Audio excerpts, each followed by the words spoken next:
Creative Nepal channel हेरेर बस्ने सबैलाई नमस्कार। म दिनेशथापा।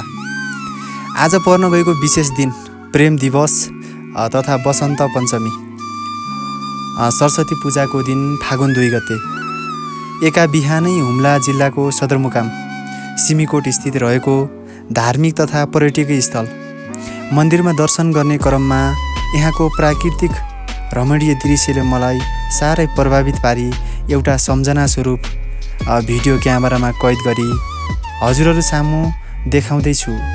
कस्तो लाग्छ कमेन्टमा प्रतिक्रिया दिनुहोला। आहा, यहाँको हिमाल, चिसो मौसम, डाँडापाखा, वन जङ्गल, लेक बेसी, गाउँ बस्ती कति रमाइलो छ है। यहाँको कला संस्कृति र जनजीवन साह्रै रमाइलो।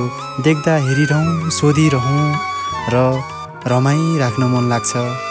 यहाँको सौन्दर्य दृश्यले मनमा शान्ति, खुसी र शक्ति मिलेको जस्तो लाग्छ।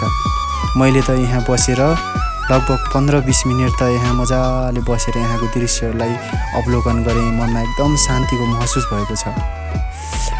हजुरहरू पनि घुम्न चाहनुहुन्छ, प्रकृति प्रेमी हुनुहुन्छ भने हजुरहरू आउनै पर्ने एउटा महत्त्वपूर्ण प्राकृतिकले भरिपूर्ण धार्मिक स्थल भएको र परम्परागत जीवनशैलीमा रमाइरहेको हुम्ला जिल्लामा आउनै पर्ने ठाउँ।